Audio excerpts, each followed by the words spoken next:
In this example, we're going to be looking to find the factors of 9. What that's actually saying is to find all the rectangles with an area of 9 squares. So let's try and draw a rectangle with an area of 9. Well, we might start with 1 by 9. 1, 2, 3, 4, 5, 6, 7, 8, 9. So that's a rectangle with an area of 9 squares.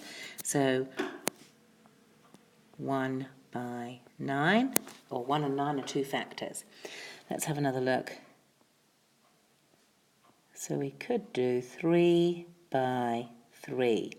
So 3 rows of 3. So therefore, 3 by 3 is also going to give you an area of 9.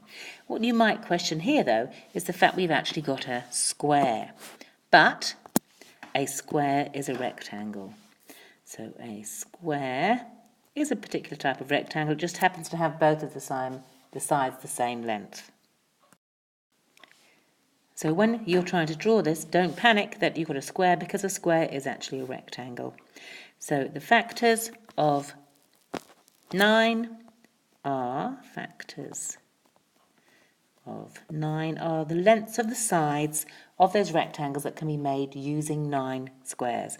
So we've got a 1, a 9 and a 3. And we only need to mention the 3 once, because that's just the same number repeated. So when you have an example of a square, 3 by 3 is going to equal to 9, and very often that's written in shorthand as 3 squared equals 9. So that little 2 is often written, or you actually say it as 3 squared. It's called 3 squared because when you actually draw it out, it makes a square.